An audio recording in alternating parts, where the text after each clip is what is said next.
Hamdan syukron lillah. Segala puji bagi Allah yang Maha Pengasih lagi Maha Penyayang, yang telah memberikan kesempatan kita untuk terus menimba ilmu bersama ibu dosen kita, Ibu Dr. Yuni Ahda MSI. Selawat beriring salam teruntuk Nabi besar kita Muhammad sallallahu alaihi wasallam. Allahumma sholli ala sayyidina Muhammad wa ala ali sayyidina Muhammad. Yang terhormat Ibu dosen pembimbing dan rekan-rekan mahasiswa, pada hari ini kami kelompok 7 akan membahas tentang filsafat ilmu bebas nilai dalam ilmu pengetahuan. Untuk materi pertama akan disampaikan oleh Ibu Rani Dwi Suci Hade Putri. Kepada Suci kami persilahkan.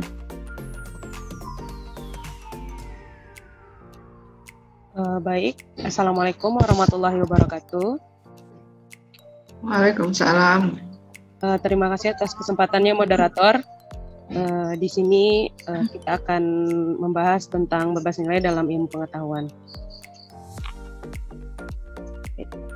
Nah, terdapat submateri, ada 5 submateri yang akan dijelaskan di dalam kali ini. Pertama tentang ilmu dan nilai, kemudian ilmu bebas nilai, kemudian ilmu tidak bebas nilai, kemudian ada permasalahan bebas nilai, selanjutnya ada bebas nilai dari sisi filsafat. Nah, kita akan mulai dari ilmu dan nilai terlebih dahulu. Nah, ilmu dalam istilah klasik sendiri, ilmu dapat diartikan sebagai pengetahuan yang menjelaskan tentang asal-usul suatu hal ataupun sebab akibat dari suatu peristiwa. Nah, menurut Gaston Bachelard, ilmu pengetahuan merupakan produk dari pemikiran manusia yang menyelaraskan antara hukum pemikiran yang ada dengan dunia luar.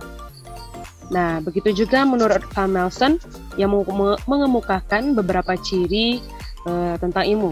Yang pertama, ilmu pengetahuan secara metodis harus mencapai suatu keseluruhan yang logis secara koheren. Yang kedua, ilmu pengetahuan karena erat kaitannya dengan tanggung jawab keilmuan. Yang ketiga, ada universalitas dari ilmu pengetahuan itu sendiri. Yang keempat, ada objektivitas, yang artinya setiap ilmu terpimpin oleh objek dan tidak didistorsi oleh prasangka-prasangka subjektif. Nah, menurut lanjutnya, ilmu pengetahuan itu harus dapat diverifikasi oleh semua peneliti, pada prinsip semua orang peneliti ilmiah yang bersangkutan. Karena itu ilmu pengetahuan harus dapat dikomunikasikan.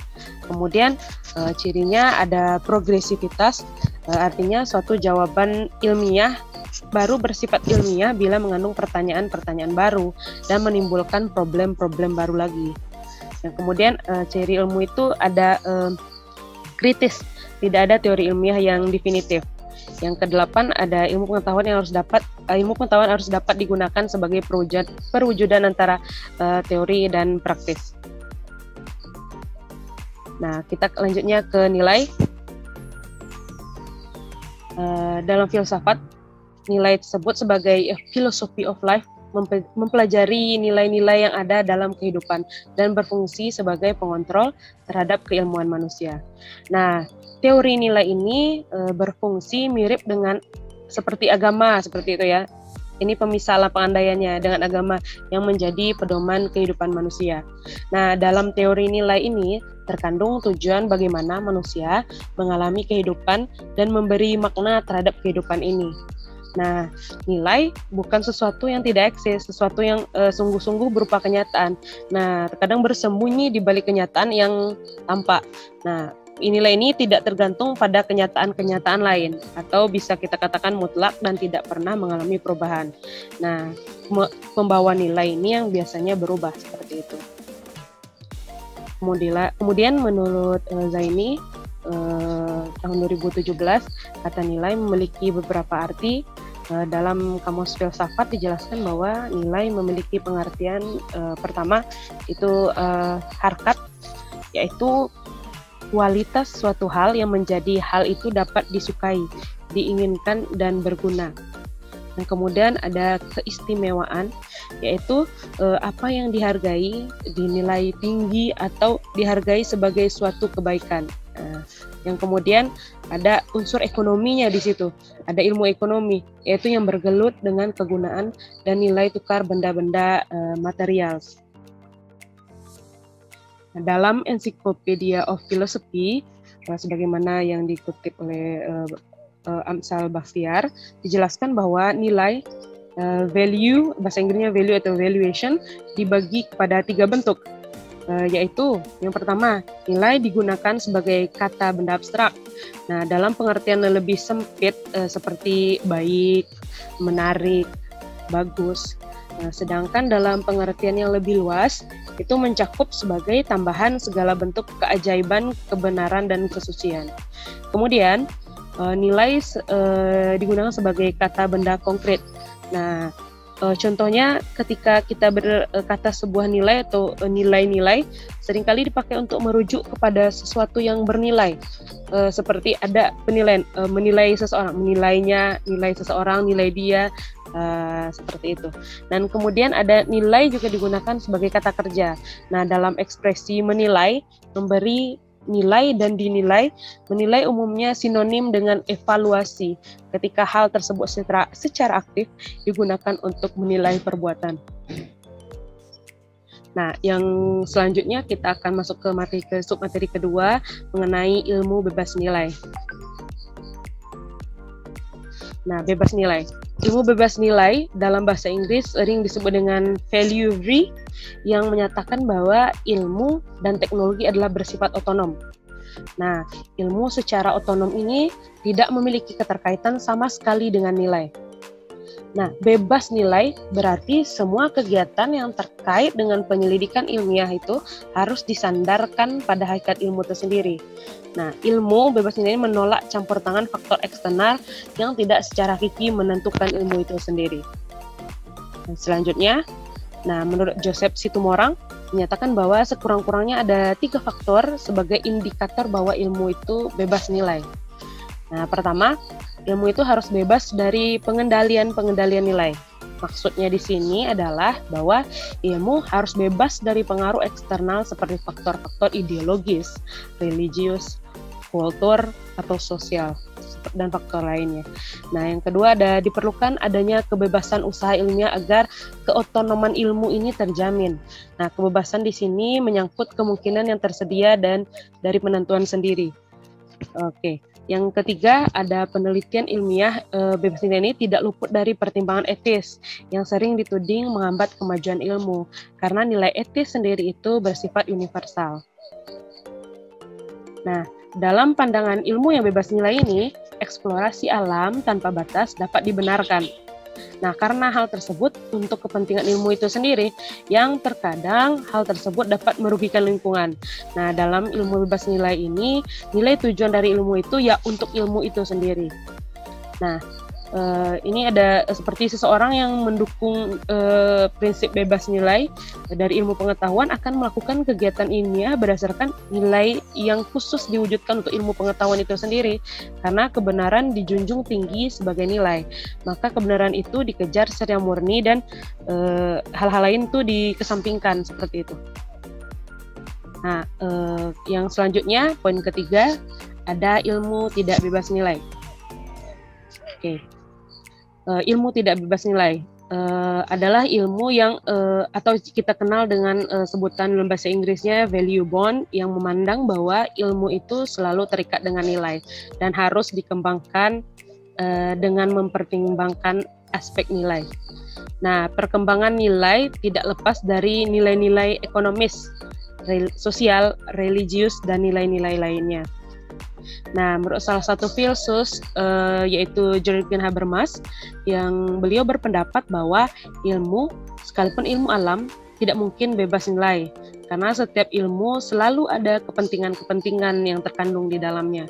Nah, menurut Jürgen Habermas ini membedakan ilmu menjadi 3 macam sesuai dengan kepentingannya masing-masing. Yang pertama, pengetahuan yang pertama, yaitu berupa ilmu-ilmu yang bekerja secara empiris analitis. Ilmu ini menyelidiki gejala alam yang secara empiris dan menyajikan hasil penyelidikan untuk kepentingan manusia. Nah, dari ilmu ini pula disusun teori-teori ilmiah ya agar dapat diturunkan pengetahuan-pengetahuan terapan yang bersifat teknis. Nah, pengetahuan teknis ini menghasilkan teknologi supaya manusia dapat mengelola alam seperti itu. Lanjut, pengetahuan yang kedua, berlawanan dengan pengetahuan yang pertama, karena tidak menyelidiki sesuatu yang tidak menghasilkan sesuatu. Nah, melainkan memahami manusia sebagai sesamanya. Memperlancar hubungan sosial, kemudian ada aspek kemasyarakatan yang dibicarakan adalah hubungan sosial dan interaksi. Sedangkan kepentingan yang dikejar oleh pengetahuan ini adalah pemahaman makna, seperti itu. Nah, yang ketiga, ada pengetahuan yang ketiga tentang teori kritis, yaitu membongkar penindasan dan mendewasakan manusia pada otonomi dirinya sendiri. Sadar diri dengan kepentingannya di sini. Nah, aspek sosial yang mendasarinya adalah dominasi kekuasaan dan kepentingan yang dikejar dalam pembebasan atau emansipasi manusia. Oke, selanjutnya kita akan masuk ke materi keempat. Sebelumnya saya kembalikan dulu kepada moderator. Terima kasih. Ya, terima kasih kita ucapkan kepada Suci yang telah membacakan materi 1 sampai 3. Untuk materi selanjutnya akan disampaikan oleh Bapak Ahmad Subari. Kepada Bapak Ahmad Subari kami persilahkan. Baik, terima kasih pada Ibu Zuhra. Terdengar suara saya, Bu? Ya. Lanjutkan, Pak. Baik, yang keempat yaitu bebas nilai ilmu pengetahuan dari sisi filsafat ilmu.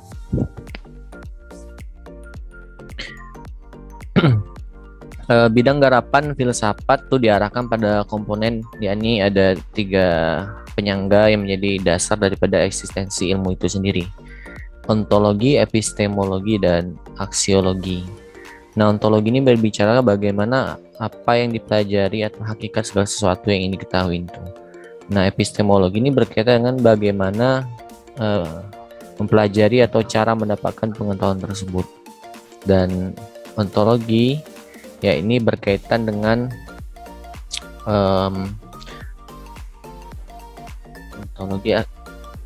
ontologi dan epistemologi ilmu pengetahuan alam itu bersifat bebas, sedangkan untuk aksiologi ini berkaitan dengan nilai. Jadi ya perlu dijelaskan lagi, aksiologi adalah ilmu terkait dengan nilai-nilai ataupun pemanfaatan dari ilmu pengetahuan itu sendiri terkait dengan nilai-nilai gitu. Untuk rumpun ilmu sains atau ilmu pengetahuan alam tuh ontologi dan epistemologi itu bersifat bebas nilai, sedangkan aksiologinya tuh berkaitan dengan nilai-nilai. Nah, ontologi, epistemologi, dan aksiologi pada rumpun ilmu sosial itu semuanya tidak bebas, semua terikat gitu. Pun senantiasa berkaitan dengan nilai berlaku di masyarakat. Baik, lanjut Bu. Nilai-nilai yang berlaku di masyarakat dipelajari dalam satu cabang namanya, dalam etika, satu cabang itu ilmu yaitu aksiologi, yang mempelajari tentang baik dan buruk atau kumpulan pengetahuan mengenai penilaian terhadap perbuatan manusia. Nilai-nilai ini terdiri atas adat istiadat, kebiasaan, moral, akhlak, perasaan, kesusilaan, kebaikan, dan nilai-nilai etika pada umumnya. Nah, manusia akan menerima akibat yang tidak menyenangkan bila tidak memahami dan mengamalkan aksiologi keilmuan dengan benar. Sebagai contoh di sini ada pengeboman di Hiroshima dan Nagasaki serta penerapan new morality di Swedia adalah salah satu contoh pemanfaatan ilmu pengetahuan yang tidak mengindahkan nilai-nilai yang berlaku. Itu sebabnya seorang Albert Einstein pernah mengatakan science without religion is blind and religion without science is lame. Ilmu tanpa agama itu buta dan agama tanpa ilmu itu lumpuh. Lanjut. Penerapan ontologi, epistemologi, dan aksiologi yang tidak benar, terutama aksiologi ini akan membawa malapetaka bagi umat manusia itu sendiri. Maka dari itu penerapan aksiologi keilmuan itu harus mempertimbangkan nilai-nilai yang berlaku seperti nilai agama, moral, adat istiadat, kemanusiaan, dan nilai-nilai etika lainnya.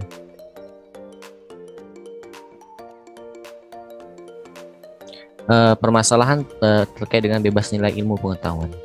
Lanjut. Kata bebas nilai sering diganti dengan istilah sains itu netral. Kata netral itu sendiri biasanya diartikan tidak memihak. Artinya sains itu tidak memihak pada kebaikan ataupun tidak pula pada kejahatan. Bebas nilai yang disampaikan oleh Bu Rani tadi, value free, itulah yang disebut dengan sains netral. Sedangkan lawannya adalah sains yang terikat, artinya ini terikat nilai gitu, atau value bound. Lantas manakah yang benar, apakah sains seharusnya bebas ataupun terikat? Yang akan timbul pertanyaan seperti itu. Lanjut, Bu. Nah, bila sains dianggap bebas, maka keuntungannya adalah perkembangan sains akan lebih cepat. Karena tak ada yang menghambat gitu untuk seorang peneliti dalam melakukan pemilihan topik terkait dengan penetapan objek yang hendak ia teliti gitu. Sebaliknya, ketika sains itu tidak bebas nilai, dalam artian di sini terikat, maka dia akan dibatasi oleh niat baik dan memilih objek penelitiannya terbatas ini. Cara meneliti dan menggunakan hasil penelitiannya seperti itu. Lanjut, Bu. Kita ambil contoh di sini bagaimana cara kerja jantung manusia. Orang yang beraliran sains tidak bebas nilai atau terikat, dia akan mengambil jantung hewan yang dipandang paling mirip dengan jantung manusia untuk dijadikan objek yang diteliti. Karena mau mengambil jantung asli manusia maka akan melanggar nilai-nilai agama dan budaya. Nah, adapun orang yang mengandung paham sains bebas nilai ini, maka akan mengambil jantung manusia yang sudah mati sebagai objek yang diteliti tanpa mempertimbangkan apakah itu melanggar nilai-nilai agama atau tidak. Dalam kaitannya filsafat ilmu, lantas bagaimana dari sudut pandang filsafat ilmu? Nilai itu bersifat objektif, tapi kadang bersifat juga subjektif. Objektif di sini jika nilai tergantung pada subjek atau kesadaran yang menilai, maka tolak ukur gagasan yang berada pada objeknya bukan pada subjeknya. Gitu. Kebenaran itu tidak tergantung pada pendapat individu, melainkan pada objektivitas fakta. Bersifat subjektif di sini apabila subjek berperan dan memberi penilaian, nilai subjektif selalu memperhatikan berbagai pandangan yang dimiliki akal manusia. Perasaan nantinya akan mengarah kepada suka atau tidak suka, senang ataupun tak senang.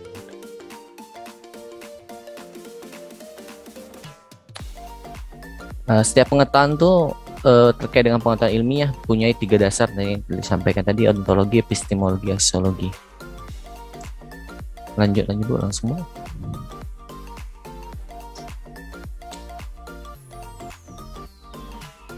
Dengan sifat yang objektif, maka persoalan tentang bebas nilai dan tidak bebas nilai, kebenaran pengetahuan dan teknologi sangat tergantung pada azas kemanfaatan. Jadi dalam hal ini terkait dengan ilmu bebas bebas nilai ilmu pengetahuan, itu bisa dimisalkan seperti ini. Pisau yang mana pisau ini digunakan untuk apa saja gitu oleh penggunanya. Apakah pisau itu dapat digunakan untuk membunuh ataupun nantinya bisa digunakan untuk hal-hal yang bermanfaat, memotong sayur-sayuran ataupun yang lainnya. Nah, demikianlah teori sains itu. Jadi ia dapat digunakan untuk kebaikan dan dapat pula untuk kejahatan, tergantung dari penggunaannya. Jadi artinya di sini sains tidak memihak pada kebaikan dan tidak pula pada kejahatan. Nah, dari seginilah banyak makna bebas nilai kebenaran ilmu pengetahuan atau sains itu hanya untuk kepentingan sekelompok orang tertentu. Tetapi yang dimaksud bebas nilai dalam ilmu pengetahuan di sini, ya ini seorang ilmuwan itu harus bebas dalam menentukan topik penelitiannya. Sekali lagi, bebas dalam arti di sini adalah bebas dalam menentukan topik penelitiannya, bebas melakukan eksperimen, bebas inilah yang nantinya akan menjadi mengukur kualitas kemampuannya. Baik, itu terkait dengan materi yang saya sampaikan. Saya kembalikan kepada Bu Zuhratul. Baik Pak Bari, terima kasih.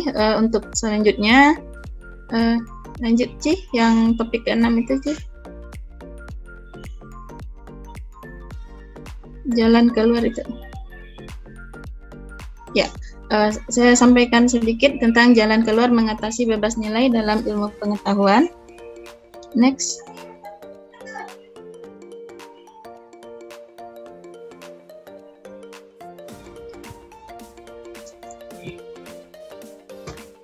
Dalam sejarah perkembangan ilmu pengetahuan terdapat masalah mendasar yang sampai sekarang menjadi perdebatan panjang, yaitu masalah apakah ilmu itu bebas nilai atau tidak. Pertama, kecenderungan puritan elitis yang beranggapan bahwa ilmu itu bebas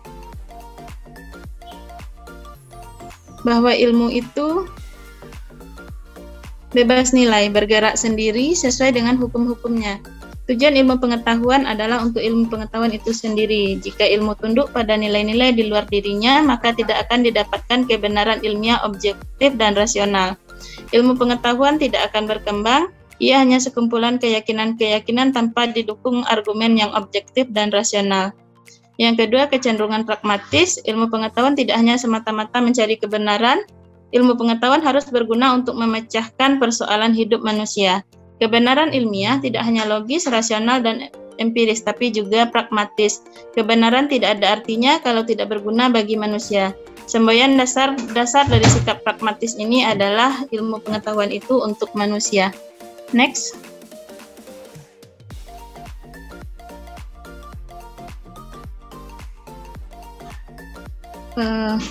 Jalan keluar dari kemelut ini adalah sintesis keduanya berkaitan dengan ilmu harus dibedakan konteks of justification dan konteks of discovery.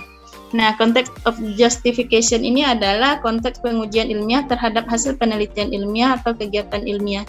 Dalam konteks ini, pengetahuan harus didasarkan pada pertimbangan-pertimbangan murni yang objektif dan rasional. Tidak boleh ada pertimbangan lain. Sementara konteks of discovery adalah konteks di mana ilmu pengetahuan itu ditemukan. Dalam konteks ini, ilmu tidak bebas nilai. Ilmu pengetahuan selalu ditemukan dan berkembang dalam konteks ruang dan waktu tertentu, dalam konteks sosial tertentu. Kegiatan ilmiah mempunyai sasaran dan tujuan yang lebih luas dari sekedar menemukan kebenaran ilmiah. Ilmu pengetahuan muncul untuk memenuhi kebutuhan manusia sehingga sejak awal ilmu pengetahuan mempunyai motif dan nilai tertentu. Next. Next.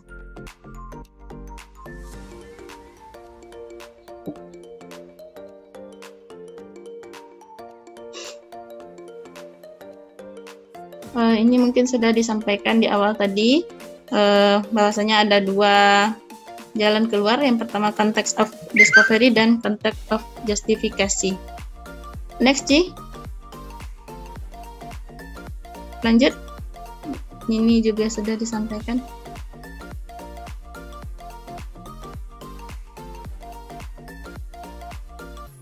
Terima kasih atas perhatian telah diberikan.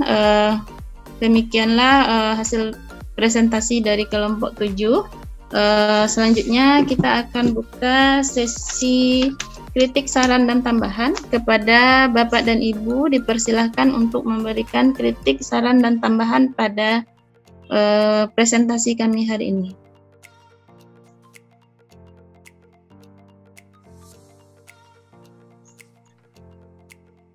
Izin Pak Suratul. Silakan Pak Raffi. Terima kasih Bu Zuratul. Assalamualaikum warahmatullahi wabarakatuh. Waalaikumsalam warahmatullahi wabarakatuh. Ya Bapak Ibu semuanya, di sini saya akan memberikan sedikit saran maupun tambahan dari presentasi yang telah disampaikan oleh kelompok penyaji. Bahwasanya minggu lalu kalau kita kita membahas masalah epistemologi atau secara metodis bagaimana ilmu pengetahuan itu didapatkan. Minggu ini seharusnya kita beranjak itu dari salah satu aspek yang ada dalam ilmu pengetahuan juga dan menjadi cabang dari filsafat juga, yaitu aksiologi gitu. Nah, kita lihat tadi kelompok penyaji sudah membahas di belakang mengenai aksiologi ini dan keterkaitannya dengan bebas atau tidak bebasnya ilmu pengetahuan itu dari nilai.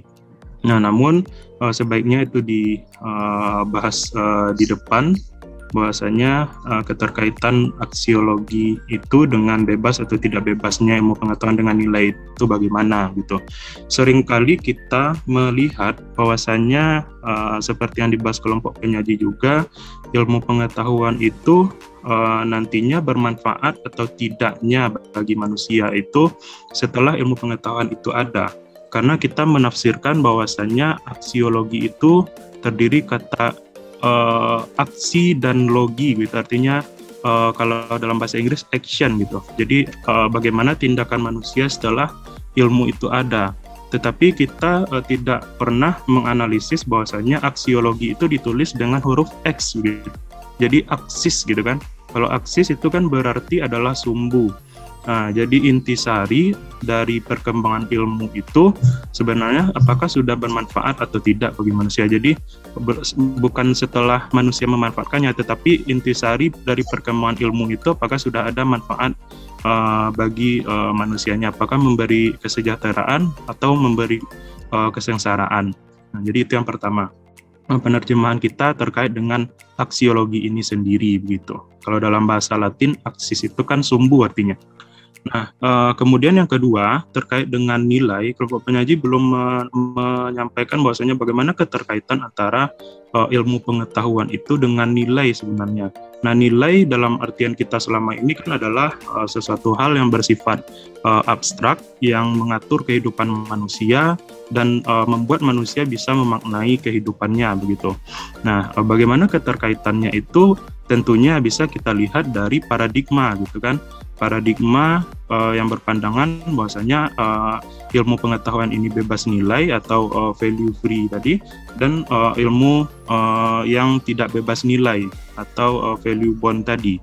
Nah, satu hal yang perlu kita highlight bahwasanya dalam paradigma yang membahas mengenai ilmu pengetahuan ini bebas nilai atau value free tadi, ada sebenarnya satu nilai gitu. Tadi sudah disampaikan juga oleh kelompok penyaji.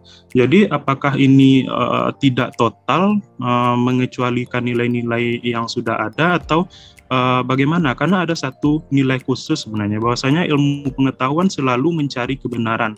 Nah, jadi wujud kebenaran ini apakah bisa menjadi sebuah nilai gitu. Nah, itu yang perlu kita highlight sebenarnya, bahwasanya paradigma value free ini masih melibatkan satu nilai, yaitu nilai kebenaran gitu.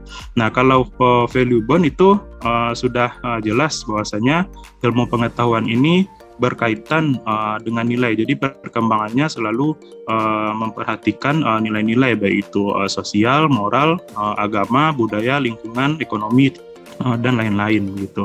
Jadi itu mungkin yang perlu kita bahas bersama. Kita perlu sama-sama ketahui lagi terkait dengan filsafat dan paradigma bebas atau tidak bebasnya ilmu pengetahuan dengan nilai. Saya rasa begitu, Bu Zuratul. Saya kembalikan. Terima kasih. Assalamualaikum warahmatullahi wabarakatuh.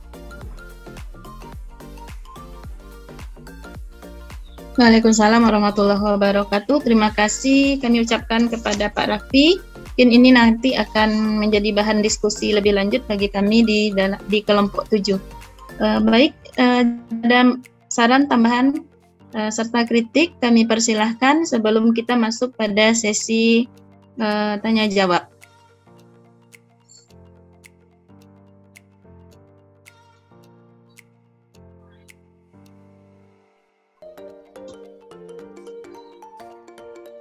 Baik, Bapak Ibu, sepertinya tidak ada yang ingin menambahkan. Selanjutnya kita akan masuk pada sesi diskusi dan tanya jawab. Kami persilahkan kepada Bapak dan Ibu untuk memberikan pertanyaan.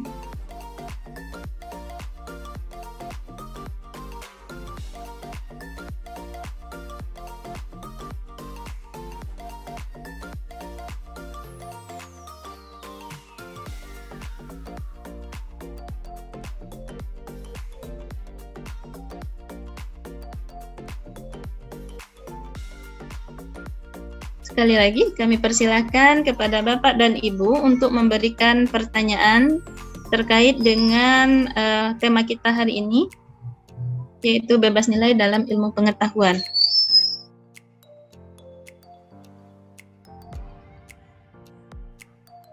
Ya, Bu Zuratul, mumpung nggak ada yang bertanya gitu kan. Ya, silakan Pak Raffi. Ya, boleh saya lanjutkan gitu ya. Nah, jadi ini dari yang saya sampaikan tadi bahwasanya ini bisa juga menjadi sebuah pertanyaan yang bisa kelompok penyaji jawab dan kita bahas bersama juga. Nah, khususnya kita di biologi sebenarnya.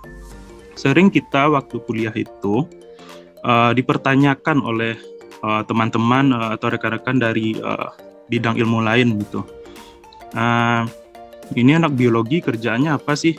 Cari mencit, cari burung gitu kan, kelinci, dibedah di labor gitu kan, dibuka isi perutnya, dilihat bagaimana sistem organ yang ada gitu. Nah, saat melakukan praktikum itu yang saya pikir kita melaksanakan paradigma value free gitu.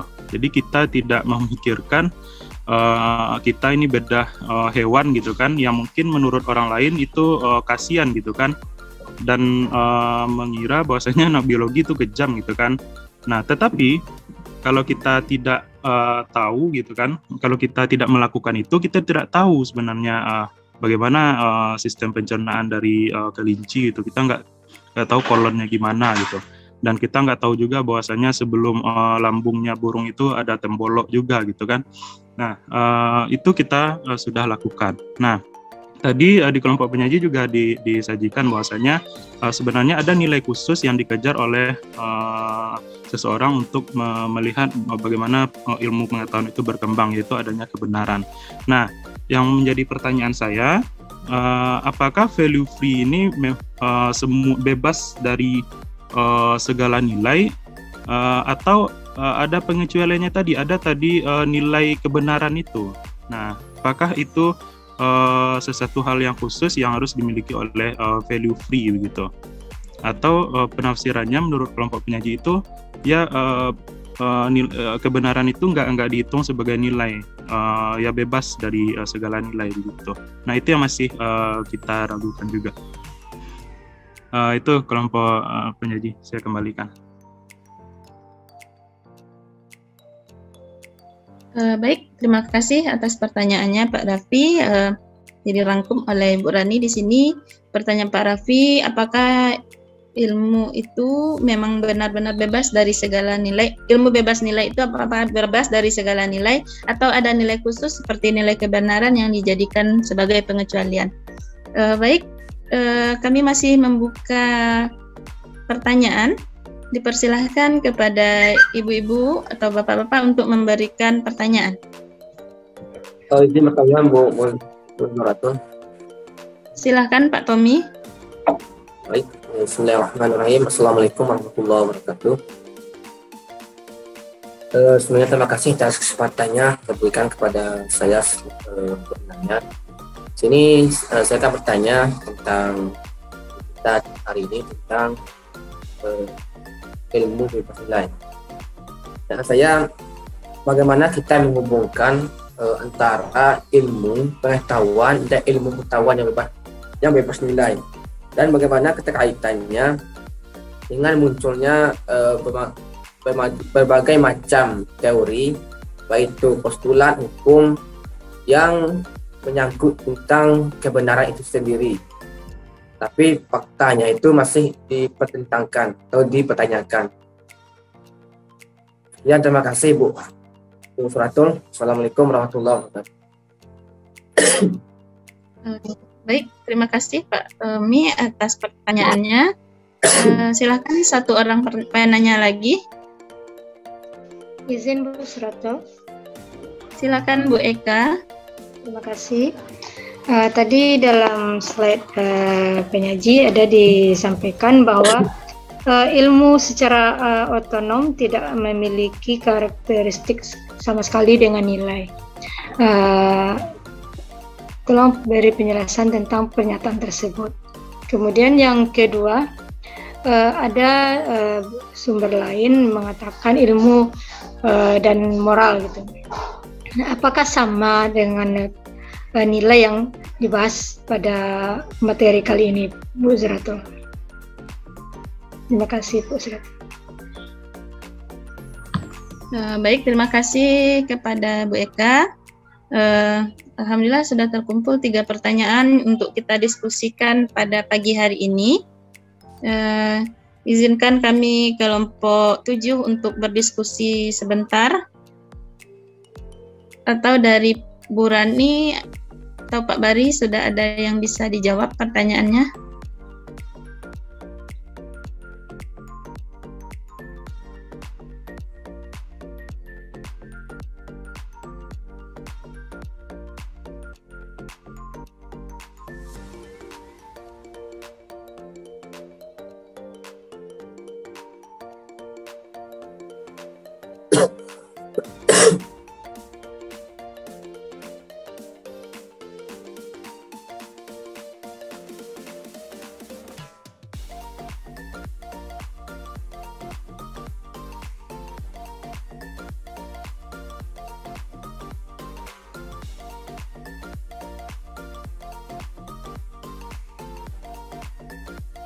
Izin Bu Zuratul, mungkin pertanyaan Pak Raffi dulu, Bu. Boleh dibacakan dulu pertanyaannya?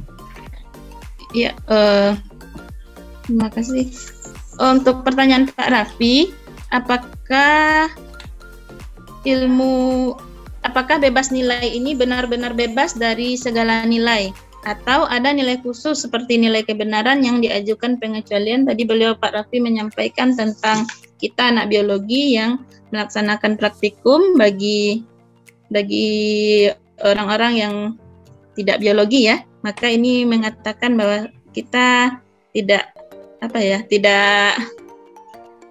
punya perasaan terhadap hewan yang kita bedah, mungkin seperti itu kira-kira Pak Bari. Ya, baik, terima kasih Bu Zul. Baik, menanggapi, saya akan mencoba menjawab pertanyaan dari Pak Raffi tadi. Ya, terkait dengan bebas nilai ya. Jadi apakah value free itu bebas dari segalanya gitu kan? Untuk yang perlu saya jelaskan dulu sebelum jawab itu.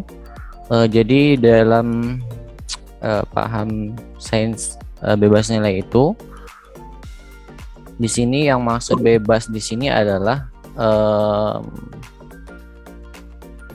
seorang ilmuwan tuh bebas dalam menentukan topik terkait dengan penelitiannya, bebas melakukan eksperimennya selagi tidak bertentangan dengan yang tadi yang disampaikan Pak Raffi itu mengenai dengan aksiologi itu. Nah, saya tambahkan sedikit di sini, saya kutip dari jurnal Forum Ilmiah Indonesia, Mulia Wiharto, judul Aksiologi Keilmuan.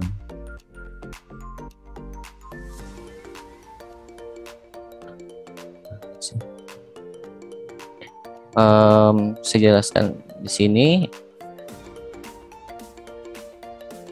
Jadi dalam ilmu sains itu mempunyai ontologi dan epistemologi yang bebas. Namun dalam hal ini tidak dalam pemanfaatannya bebas di sini. Nah, maka tadi sudah disampaikan ya terkait dengan bom atom tadi ya.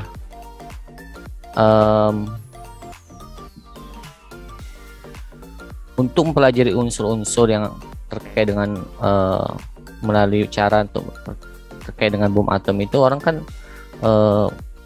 bebas tuh bagaimana tuh supaya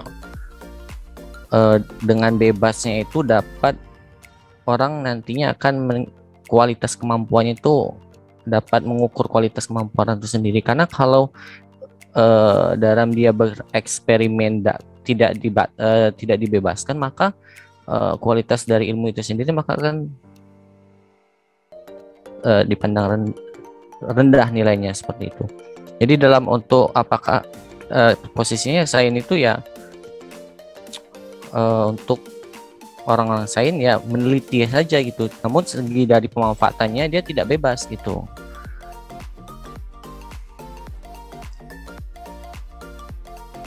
bom atom tidak bersinggungan dengan nilai moral atau etika. Namun ketika timbul pertanyaan untuk apa bom atom dibuat, bagaimana pemanfaatan bom atom, nah, tentu harus mempertimbangkan nilai-nilai yang berlaku.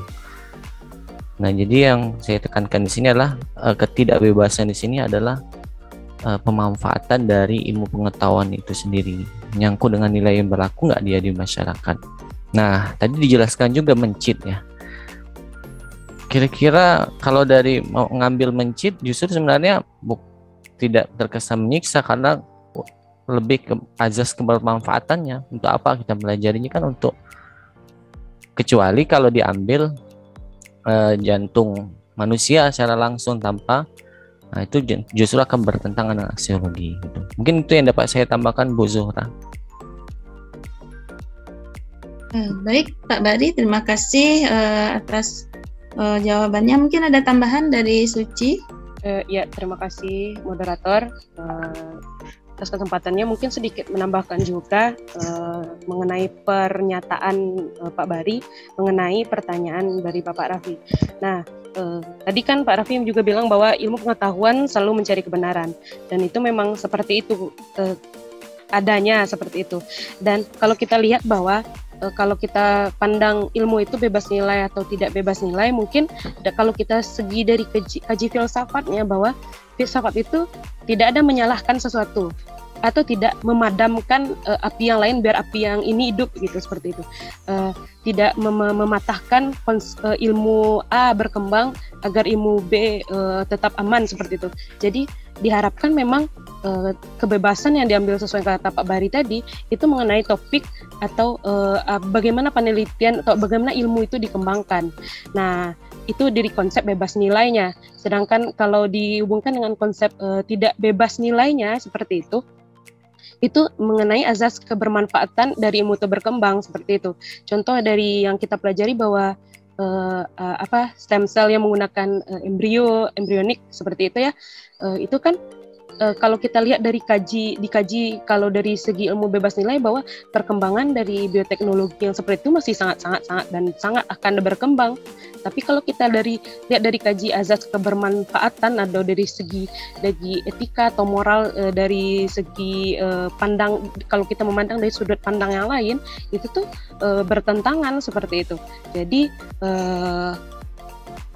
ya pada konsepnya memang benar bahwa ilmu pengetahuan ya selalu mencari kebenaran, seperti itu. Saya kembalikan kepada moderator. Terima kasih. Suci, mungkin minta tolong dibuka slide 19, Ci.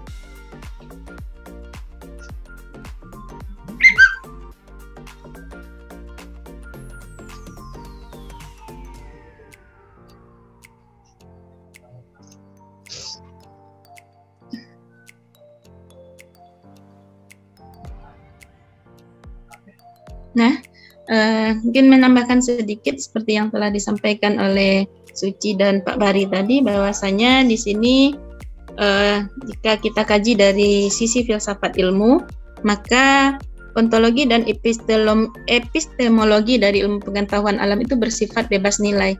Artinya kita dibebaskan untuk mempelajari apa yang ingin dipelajari. Kemudian selanjutnya cara mendapatkan pengetahuannya itu seperti apa, itu juga dibebaskan. Namun terkait dengan aksiologinya ini bukan bebas nilai, tapi dia terikat dengan nilai-nilai. Sementara untuk ilmu pengetahuan sosial semuanya tidak bebas nilai, artinya mulai dari ontologi, epistemologi, dan aksiologinya itu selalu berkaitan dengan nilai-nilai yang berlaku di masyarakat.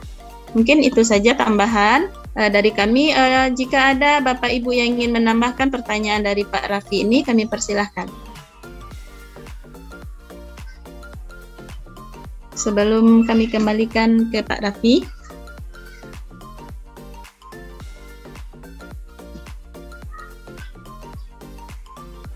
Baik, langsung saja kami kembalikan kepada Pak Raffi. Bagaimana Pak Raffi?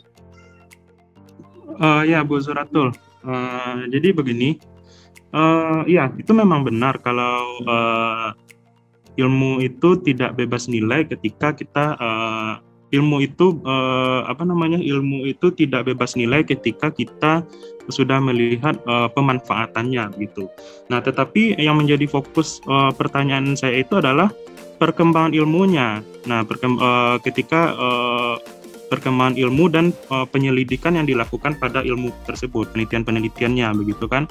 Nah, di sana kan konsepnya tadi yang udah disampaikan oleh kelompok penyaji itu kan kita bebas nilai, kita bebas bereksperimen, kita bebas meneliti begitu kan. Nah, tetapi salah satu slide kelompok penyaji dan juga referensi yang saya baca, di sana ada istilah yang namanya mencari kebenaran gitu. Nah, dan di sana dikatakan bahwasanya kebenaran ini menjadi nilai khusus gitu kan. Nah, yang konsepnya tadi kita bilang kita bebas nilai, ternyata ada nilai khusus di dalamnya. Nah, ini yang saya pertanyakan sebenarnya, ada nilai kebenaran gitu atau kelompok penyaji tidak menganggap bahwasanya kebenaran itu adalah sebuah nilai gitu. Nah, jadi itu inti penelitian saya. Jadi tidak ke pemanfaatannya, tetapi saya fokus ke perkembangan dan penyelidikan yang ada di dalam ilmu tersebut gitu. Nah, itu yang menjadi pertanyaan saya. Kenapa dalam konsep bebas nilai itu di dalamnya ada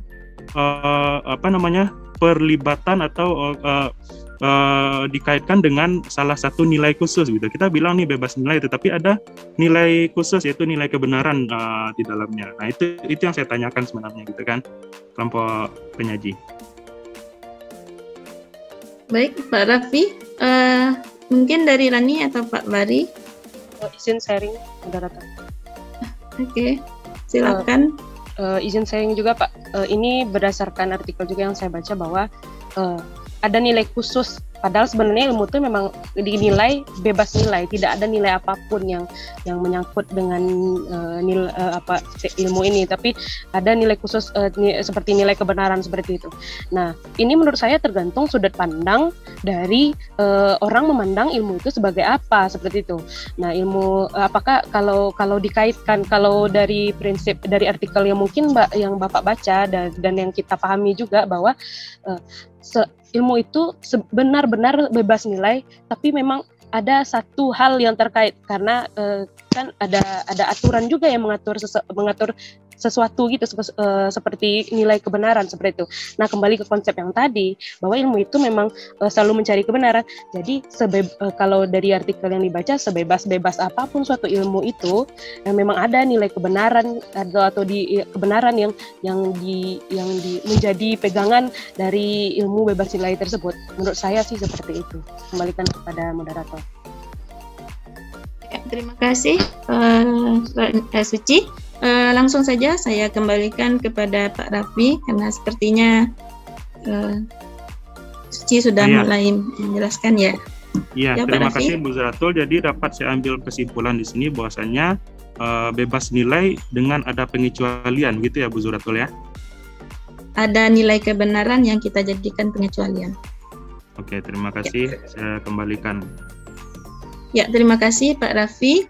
Selanjutnya untuk pertanyaan kedua dan ketiga, apakah dari Pak Bari atau dari Suci sudah ada bisa dijawab? Dibacakan lagi Bu, mohon izin Bu untuk pertanyaan Pak Tommy tadi terputus-putus. Pak Tommy bertanya tentang keterkaitan munculnya berbagai macam teori kebenaran dengan ilmu bebas nilai.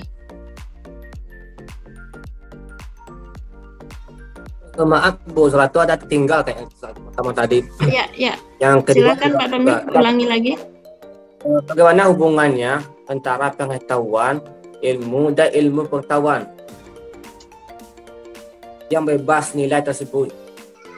Baru dan kaitannya. Kita tambah sedikitnya Bu Zaratul. Koreksi pertanyaannya. Kembali ke moderator. Ya, terima kasih Pak Tommy. Jadi pertanyaan Pak Tommy adalah bagaimana hubungan antara ilmu pengetahuan dan keterkaitan munculnya berbagai macam teori kebenaran dengan ilmu bebas nilai. Kira-kira seperti itu Pak Tommy? Pengetahuan tinggal Bu. Pengetahuan ilmu dan ilmu. Bisa dibaca di slide apakah pertanyaannya seperti ini Pak Tommy? Pengetahuan pertama Bu. Pengetahuan ilmu pengetahuan. Oh, hubungan ilmu, pengetahuan, dan ilmu pengetahuan yang bebas nilai. Ya, begitu Pak Tommy.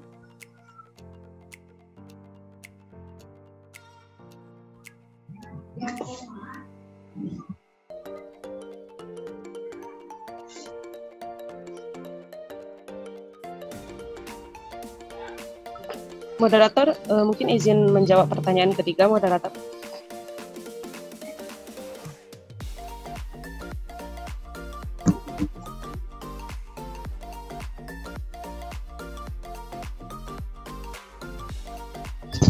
Moderator, maaf moderator. Ya, iya Ci. Silakan. Izin menjawab pertanyaan yang ketiga, moderator. Oke, ya boleh. Kita ke pertanyaan ketiga terlebih dahulu. Dipersilakan kepada Suci. Terima kasih atas kesempatannya moderator. Izinkan di sini saya sharing ilmu dari artikel dan bacaan mengenai ilmu secara otonom tidak terkait dengan nilai dan apakah moral termasuk ke dalam bagian dari nilai. Nah, ini yang ditanyakan oleh Bu Eka ini, ilmu secara otonom ini bersifat otonom ini itu terkait dengan ilmu yang bebas nilai atau value free seperti itu ya. Nah, kita bawa prinsip otonom itu kan otonomi, berarti bahwa sesuatu itu bebas untuk mengatur, mengelola dirinya sendiri. Jadi ilmu yang bersifat secara otonom itu, nah jadi yang dari poinnya ini orang atau peneliti yang ingin mengkaji itu tadi sudah mungkin terkait dengan pertanyaan Pak Raffi juga tadi bahwa ilmu yang secara otonom itu memang peneliti itu bebas untuk memilih topik yang mana yang terkait dengan yang mana yang ingin ditelitinya seperti itu. Jadi itu yang dimaksud yang saya pahami mengenai ilmu yang bersifat value free secara otonom seperti itu. Nah, dan mengenai moral apakah termasuk dalam bagian dari ilmu? Nah, dia termasuk ke dalam bagian dari nilai. Nah, menurut artikel yang saya baca juga bahwa moral memang termasuk ke dalam bagian dari nilai. Jadi kalau kita berpijak pada ilmu yang tidak bebas nilai, kalau value bound tadi, jadi moral ini memang salah satu yang menjadi pegangan dari ilmu yang tidak bebas nilai, menjadi salah satu pembatas seperti itu. Jadi moral adalah bagian dari nilai. Begitu. Terima kasih, saya kembalikan kepada moderator. Ya, terima kasih atas jawabannya. Jadi di sini disampaikan bahwasanya jika kita bicara tentang bebas nilai, maka ilmu itu secara otonom tidak terkait dengan nilai. Kira-kira seperti itu, Bu Eka. Jika ada yang ingin menambahkan, kami persilahkan.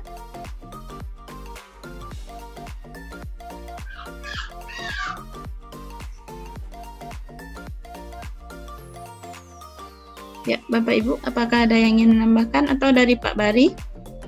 Sebelum kami kembalikan kepada Bu Eka. Cukup, Bu. Cukup.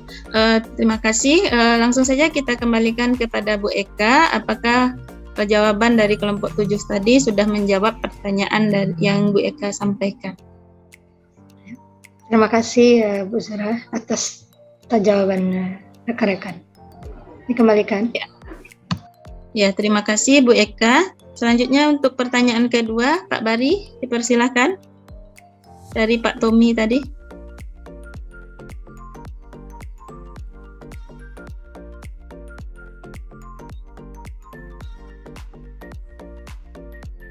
Baik, terima kasih Bu Zura.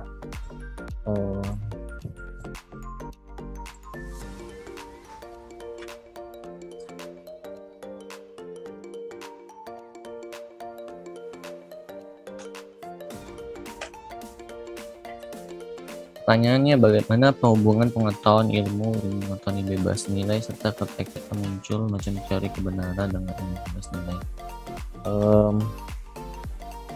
Mungkin saya coba langsung menanggapi di bagian keterkaitan antara ilmu pengetahuan yang bebas nilai ini dengan munculnya berbagai macam teori kebenaran.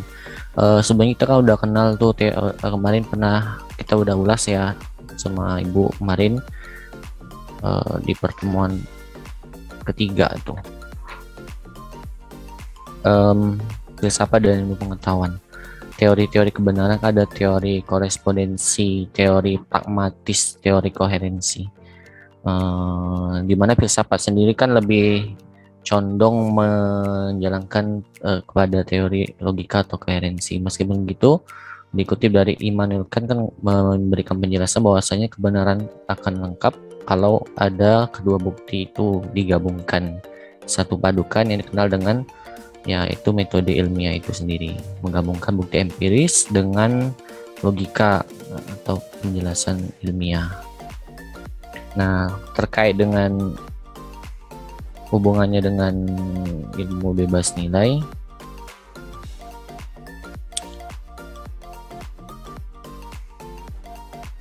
ya terkait dengan ilmu bebas nilai di sini, bebas dalam artian di sini mungkin lebih ke pragmatisnya gitu, pragmatisnya yang tidak bebas nilai. Kemudian kalau untuk segi korespondensi, koherensi itu bebas seperti itu. Ini untuk dari segi ilmu pengetahuannya, ilmu pengetahuan alam gitu. Kalau untuk sosial itu semuanya terikat. Mungkin itu yang dapat saya tambahkan. Kalau terkait dengan pengetahuan, ilmu pengetahuan kemarin sudah kita bahas juga. Mungkin itu yang dapat saya tambahkan. Saya kembalikan ke Bu Zuhra. Ya, terima kasih atas jawaban dari Pak Ahmad Subari. Apakah ada tambahan dari Suci atau dari ibu bapak yang lain? Kami persilahkan.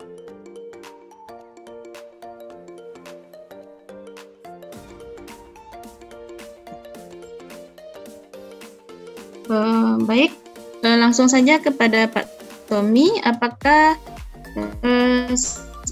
pertanyaan Pak Tommy tadi sudah terjawab?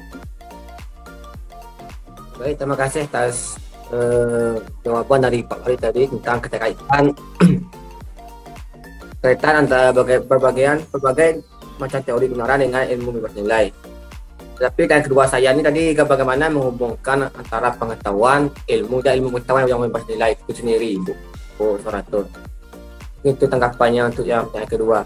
Pertama mungkin sudah jelas, mungkin tambah bisa tambahnya oleh Ibu. Dan Bu Soratul tanggapannya. Oke, benar. Ya, baik Pak Tommy.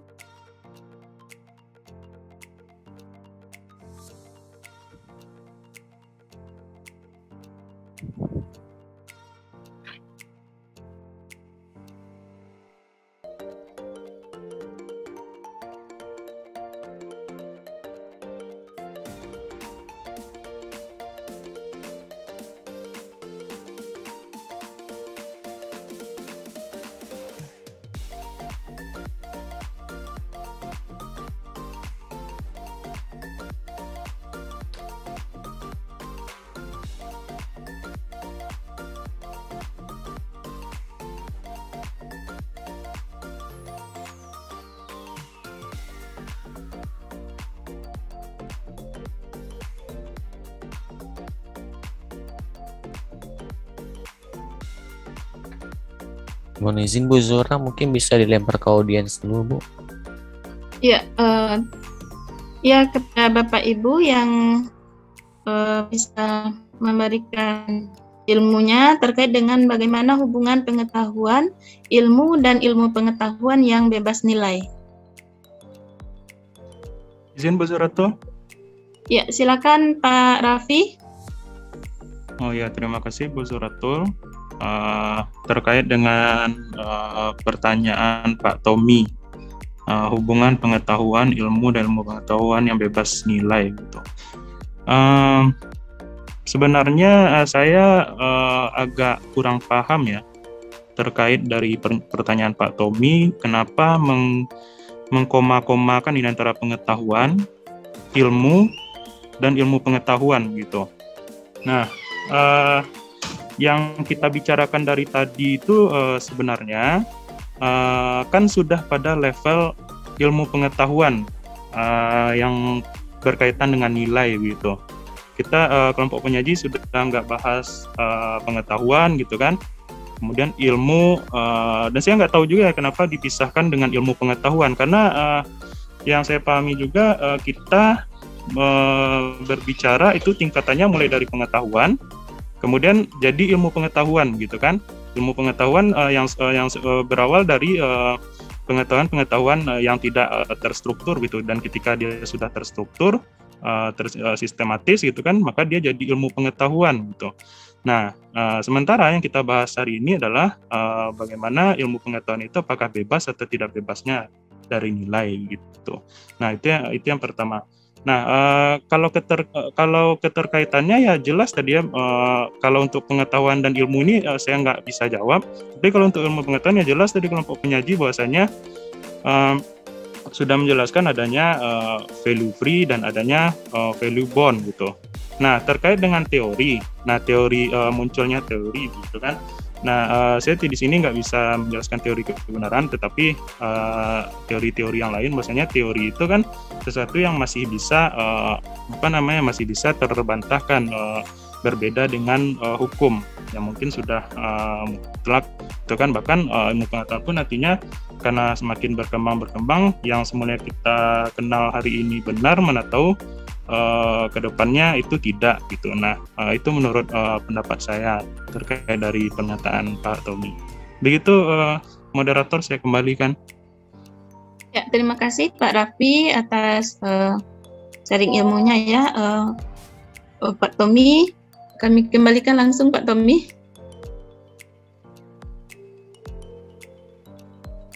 Baik, terima kasih jawabannya dari Pak Raffi tadi. Mengapa saya tadi menghubungkan atau memisahkan antara pengetahuan, ilmu dan ilmu pengetahuan. Nah, sekarang ini kita bahas tentang tadi ilmu yang bebas nilai. Beberapa referensi itu ada yang menggambarkan pengetahuan itu kan akan lahir. Pengetahuan itu merupakan embrio lahirnya ilmu jika ada metode yang sistematis. Dan ilmu akan lahir ilmu pengetahuan akan lahir dari ilmu. Maka tadi bagaimana menghubungkan antara pengetahuan, ilmu dan ilmu pengetahuan. Kita kalau ini masalah yang kita ini kan ilmu yang bebas nilai. Yang saya tanyakan bagaimana kita menghubungkan saat ini pengetahuan, ilmu pengetahuan. Dalam bersifat ilmu itu sendiri dipisahkan ilmu pengetahuan, ilmu pengetahuan. Ada arti epistemologi, aksiologi dan ontologinya. Kan dengan itu. Mungkin bisa tambahkan dengan Ibu nanti ke Bu moderator. Kembali ke moderator. Baik, sebelum ke Ibu, Pak Bari atau Bu Rani ada yang ingin ditambahkan? Izin moderator. Ya, silakan Bu Rani. Terima kasih atas kesempatannya. Mengenai pertanyaan Pak Tommy ini, hubungan dari pengetahuan yang rasa curiosity, keingintahuan, yang mungkin belum tahu nilai-nilai seperti apa yang terkandung di dalamnya, kemudian naik terkonstruk jadi ilmu, ada ilmu, kemudian jadi ilmu pengetahuan seperti mungkin Pak Tommy ingin membuat batasan seperti itu. Jadi menurut saya kalau sudah jadi dari pengetahuan berawalnya, kemudian jadi ilmu disatukan dengan menjadi ilmu pengetahuan, dan kalau kita lihat hubungannya dengan pengetahuan yang bersifat bebas nilai atau tidak bebas nilai, mungkin tadi sudah dijelaskan juga dalam slide-nya, atau mungkin dari pernyataan Pak Raffi tadi sudah cukup mendukung menurut saya. Jadi kalau bagaimana hubungan pengetahuan, ilmu pengetahuan dan ilmu pengetahuan, ya jadi hubungannya ya memang sangat terhubung ya, karena mereka tuh saling istilah jenjang ini, saling terkait. Jadi kalau kita satukan itu udah jadi ilmu pengetahuan dia. Jadi ya memang sangat terhubung sekali antara pengetahuan, ilmu dan ilmu pengetahuan yang bebas nilai ini. Jadi itu tambahan dari saya kembalikan ke moderator. Terima kasih Suci. Pak Tommy. Baik, terima kasih atas jawabannya Bu. Kembali ke moderator. Ya, terima kasih Pak Tommy dan rekan-rekan. Selanjutnya